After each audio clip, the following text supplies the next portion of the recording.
I wonder what it would have meant to us if somewhere along the way we had begun the prayer, Our Mother, instead of Our Father. What psychological difference would it have made? Well, it makes a psychological difference in the character of the cultures. You have the basic birth of civilization in the Near East, with the great river valleys then as the main source areas, the Nile, the Tigris-Euphrates, and then over in India, the Indus Valley, and later the Ganges. This is the world of the goddess. All these rivers have goddess names, finally. Then there come the invasions. Now, these fighting people are herding people.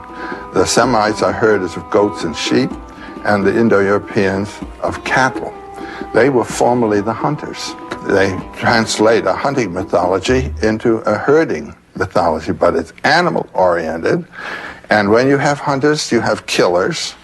And when you have herders, you have killers, because they're always in movement, nomadic, coming into conflict with other people, and they have to conquer the area they move into. This comes into the Near East. And this brings in the warrior gods, like Zeus, like Yahweh. The sword and death instead of fertility. Right. Particularly the Hebrews. They really wipe out the goddess. The term for the goddess, the Canaanite goddess that's used in the Old Testament, is the abomination. And there was a very strong accent against the goddess in the Hebrew, which you do not find in the Indo-European. There you have Zeus marrying the goddess, yeah. and then the two play together. I think it's an extreme case that we have in the Bible. And our own Western subjugation of the female is really, I think, a function of biblical thinking.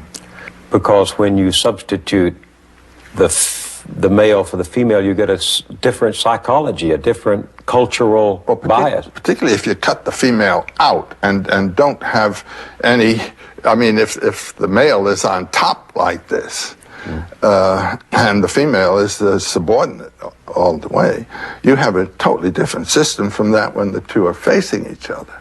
And it's permissible in your culture to do what your gods do, so you just... Well, that's exactly it. So I would see three situations here. One, the early one of the sheer goddess, when the male is hardly a significant divinity. You see, she is the total thing. And then this other one of the Hebrew, of the goddess, the male, the total thing. In fact, he takes over her role. And finally, then, the classical one, where the two are into action. There are women today who say that the spirit of the goddess has been in exile for 5,000 years since the events you can't put it that far back, 5,000 years. She was a very potent figure in Hellenistic times in the Mediterranean. And she came back with the Virgin in the Roman Catholic tradition. I mean, you don't have a tradition with the goddess celebrated any more beautifully and marvelously than in the 12th and 13th century French cathedrals, every one of which is called Notre Dame. What about the virgin birth? Suddenly the goddess reappears in the form of the chaste and pure vessel chosen for God's action. Well, in the history of Western religions, this is an extremely interesting development. The virgin birth comes in by way of the Greek tradition. When you read your four Gospels, the only one with the virgin birth in it is the Gospel according to Luke, and Luke with the Greek. And there was in the Greek tradition images, legends, myths of virgin birth? All of them. I mean, the Leda and the swan, and Persephone and the serpent, and this one and that one and the other one. The virgin birth is represented throughout. This was not a new idea then in Bethlehem? No. What is the meaning of the virgin birth? In India, there's this the system of the Kundalini, as it's called, the idea of the centers, psychological centers up the spine. and they represent the psychological planes of concern and consciousness and action. The first is at the rectum, and this is that of alimentation. The serpent represents this, a traveling esophagus going along, just eating, eating, eating, eating. And all of us, we wouldn't be here if we weren't eating. And then the second center is at the sex organ center, and that's the urge to procreation. The third center is at the navel, and this is where you eat and want to consume, and it's not the alimentary eating, it's the mastering and smashing and trashing of others. You see, this is the aggressive mood. Now, the first is an animal instinct. The second is an animal instinct. The third is an animal instinct. And these three centers are located in the pelvic basin, you see. Mm-hmm. The next one is at the level of the heart. And this is the opening of compassion. And there you move out of the field of animal action into a field that is properly human and spiritual. Now, in each of these centers, there is a symbolic form. At the base, the first one, there is the form of the lingam and yoni, the male and female organs in conjunction. At the heart chakra, there is again the male and female organs in conjunction, but in gold. This is the virgin birth. It's the birth of spiritual man out of the animal man. Do you understand? And it happens when you are awakened at the level of the heart to compassion and suffering with the other person. That's the beginning of humanity. And the meditations of religion properly are on that level, the heart level. You say it's the beginning of humanity, but in these stories, that's the moment when gods are born, the virgin birth. It's a God who emerges from that chemistry. And you know who that God is? It's you. All of the symbols in mythology refer to you. You can get stuck out there and think it's all out there. And so you're thinking of Jesus and all the sentiments about how he suffered and all. What that suffering is what ought to be going on in you. Have you been reborn? Have you died to your animal nature and come to life as a human incarnation? Why is it significant that this is of a virgin? Well, it is that the begetter is the spirit. It is a spiritual birth. The virgin conceived of the word, but through the ear. The word came like a shaft of light. Yes. And now the Buddha was born from his mother's side at the level of the heart chakra. That's a symbolic birth. He wasn't born from his mother's side, but symbolically he was. But the Christ came the way you and I come. Yes, but of a virgin. Which is a power greater than... And then, according to Roman Catholic doctrine, her virginity was restored. So nothing happened physically, you might say. It's not a physical birth. It's symbolic of a spiritual transformation. That's what the virgin birth's about. And so deities are born that way, who represent beings who act in terms of compassion and not in terms of the lower three centers. If you go back into antiquity, do you find images of the Madonna as the mother of the Savior child? Well, what you have as the model for the Madonna actually is Isis with her child Horus at her breast. This was the actual model for the Madonna symbol. Isis? Tell me that story. This is a prime myth in this period of the goddess as the redeemer, the one who goes in quest of the lost spouse or lover, and through her loyalty and descent into the realm of death recovers him. Isis and her husband Osiris were twins who were born of the goddess Nut. And their younger relatives were Set and Nephthys, who were also twins born from Nut. Set planned to kill his brother Osiris. And he took Osiris's measurements secretly and had a wonderful sarcophagus built that would exactly fit Osiris. So there was a hilarious party in progress one time among the gods, and Set trots in this sarcophagus and he says, anyone whom this perfectly fits can have it as his sarcophagus. And everybody at the party tried. And when Osiris got in, of course, he perfectly fit. Just at that time, 72 accomplices come rushing out, and they clap the lid on and strap it together and throw it in the Nile.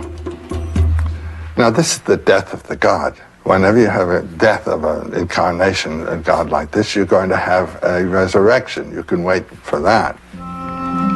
So he goes floating down the Nile and is washed ashore in Syria. And a beautiful tree grows up and incorporates the sarcophagus in its own trunk. So this is this wonderful tree with glorious aroma. And the local king has just had a son born to him. And he is also at the same time going to build a palace. The aroma of this tree is so wonderful. He cuts it down and brings it in to be a central pillar in the main room of the palace.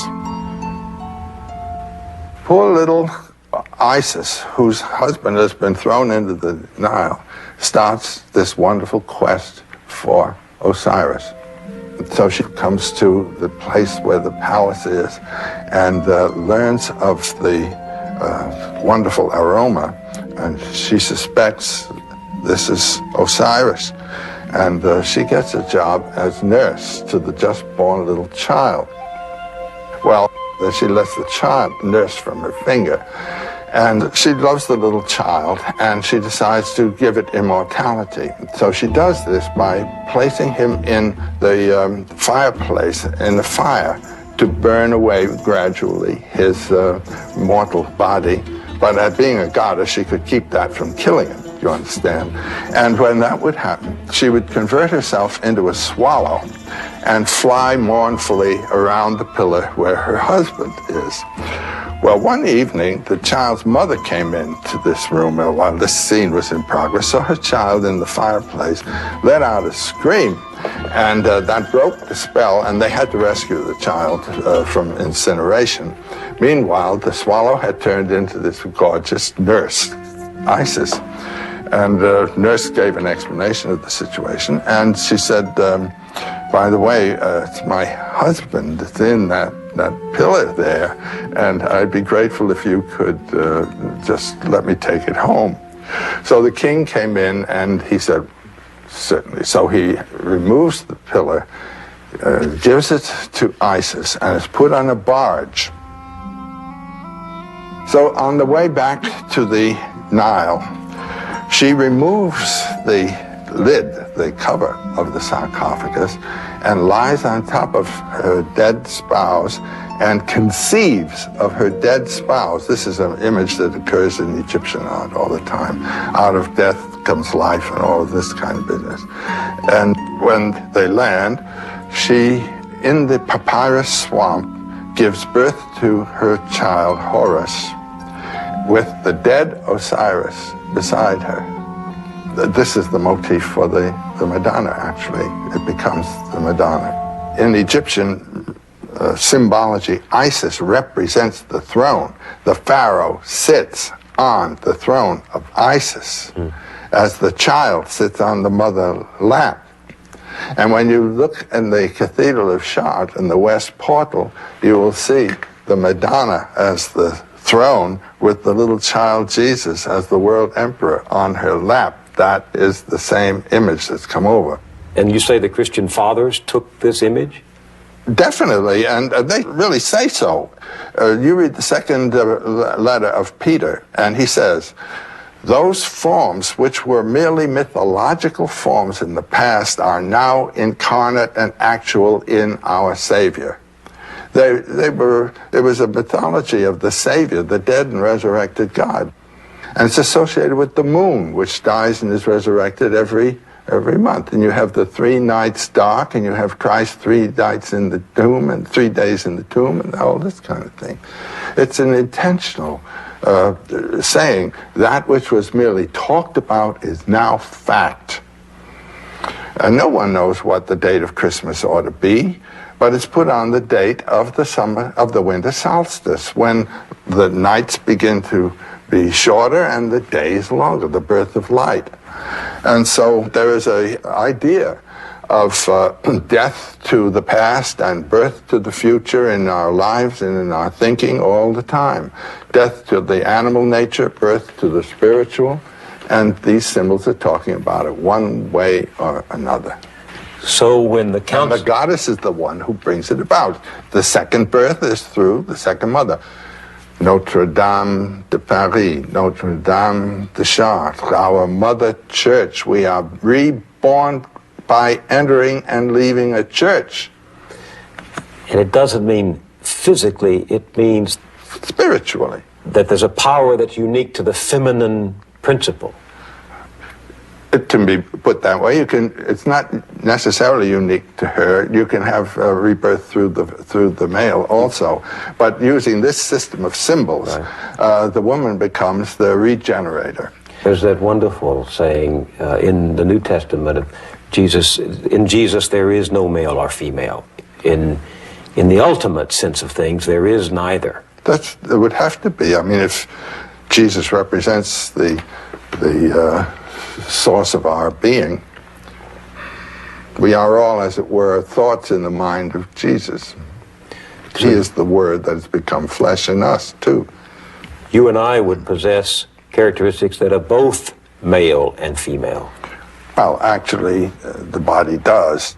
And in that yin-yang figure from China, you know, in the dark fish, or whatever you want to call it, there's a light spot, and in the light one, there's a dark spot. That's how they can relate. You couldn't relate at all to something that of which you did not participate, into which you did not participate at all. That's why the idea of God as the absolute other is a ridiculous idea. There could be no relationship to that which is absolute other.